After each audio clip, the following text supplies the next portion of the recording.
Hi hello नमस्कार सर्वांना. तर कसे आहात तुम्ही सर्व? आशा करते की तुम्ही सर्व मजेत असाल. तर आज आपण बनवणार आहोत बटाट्याची भाजी. तर मी इथे साधारणतः मीडियम 2 कांदे घेतलेले आहेत कट करून. तर इकडे मी आता गॅस चालू केला, त्याच्यावरती कढई ठेवली. कढई आपल्याला गरम करून घ्यायची आहे आणि त्याच्यामध्ये घालायचे तेल. तर मी ते साधारणतः 2 ते 2.5 पळ्या तेल घातलेलं आहे. तेल आपल्याला असं गरम करून घ्यायचं आहे आणि गरम झाल्यानंतर त्याच्यामध्ये मोहरी घालायची. मोहरी तडतडली की नंतर जिरे घालायचे. जिरे पण तडतडून घ्यायचे आणि नंतर घालायचं अद्रक लसूण खोबऱ्याची पेस्ट घातलेली आहे मी थोडीशी कुटून घेतलेली, ती घातली. आणि आता आपल्याला घालायचं याच्यामध्ये कांदा. तर कांदा हा आपल्याला गोल्डन ब्राऊन होईपर्यंत थोडासा असा परतून घ्यायचा आहे. तर मीडियम गॅसवरतीच हा आपल्याला कांदा परतून घ्यायचा आहे. कांदा कमी गॅसवरती परतत आहे तोपर्यंत आपल्याला इकडे 2 बटाटे साल काढून कट करून घ्यायचे आहेत. तर मी ते साल काढून घेतलेले आहे आणि आता त्याला कट करून घेतलेलं आहे. तर याच्यामध्ये आता घालायचं आहे आपल्याला पाणी, जेणेकरून काय होतं, जो एक्स्ट्राचा स्टार्च असतो बटाट्याला तो निघून जातो. तर तुम्ही पाहू शकता याच्यामध्ये किती स्टार्च निघलेला आहे. तर आता इकडे आपला कांदा पण परतत आलेला आहे, म्हणजे परतलेलाच आहे. तुम्ही पाहू शकता एकदम छान असा कलर आलेला आहे. आणि आता आपल्याला याच्यामध्ये घालायचा आहे बटाटा. तर मी इथे पाण्यामध्ये ठेवलेला होता.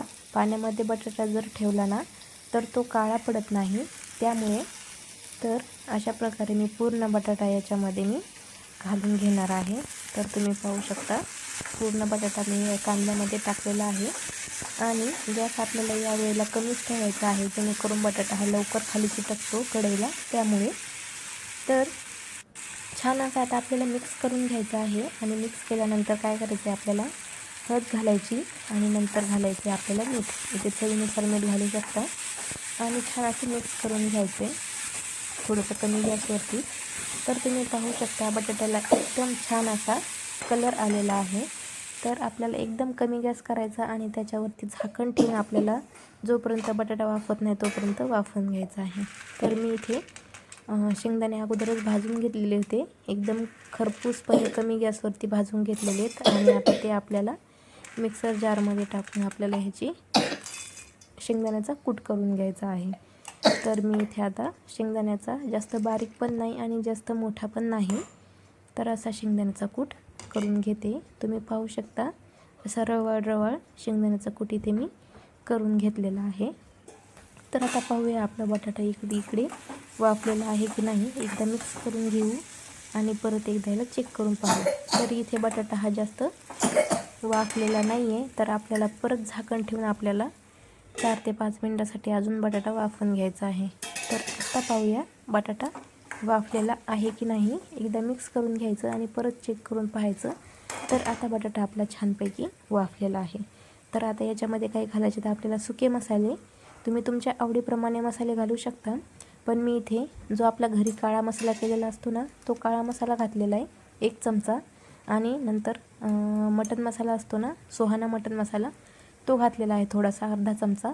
आणि पाव चमचा घातलेली इथे लाल मिरची पावडर. तुम्ही कमी तिखट खात असाल तर थोडंसं कमी घाला आणि जास्त तिखट खात असाल तर थोडं जास्त लाल मिरची पावडर टाकलं तरी पण काही हरकत नाही. छान असं आपल्याला मिक्स करून घ्यायचं आहे, मसाले परतून घ्यायचे. आणि जो आता इथे आम्ही घेतलेला आहे शेंगदाण्याचा कूट, तो त्याच्यामध्ये टाकायचा आहे. तर मी इकडे कणिकसुद्धा मळून घेतलेले आहे पोळ्याकरिता. तर मी इथे आता शेंगदाण्याचा कूट घातलेला आहे ह्याच्यामध्ये भाजीमध्ये. आणि छान असा आपल्याला हा मिक्स करून घ्यायचा आहे. तर तुम्ही पाहू शकता अशा प्रकारे मी इथे शेंगदाण्याचा कूट छानपैकी मिक्स करून घेते. ही भाजी खरंच खूप छान लागते कांदा टाकल्यामुळे. नुसती बटाट्याची भाजी करण्यापेक्षा तुम्ही एक जरी कांदा घातला ना बटाट्याच्या भाजीमध्ये तर खूपच छान भाजी लागते. तर आता ह्याला आपण परत 1-2 मिनटं वाफवून घेणार आहोत.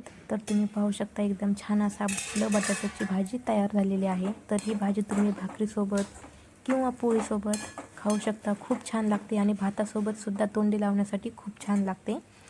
तर आजच्या बटाट्याच्या भाजीची रेसिपी तुम्हाला कशी वाटली नक्कीच कमेंट करून सांगा. आणि जाता जाता आपल्या चॅनलला सबस्क्राईब करा. भेटूया नेक्स्ट व्हिडिओमध्ये. तोपर्यंत स्वतःची काळजी घ्या. बाय.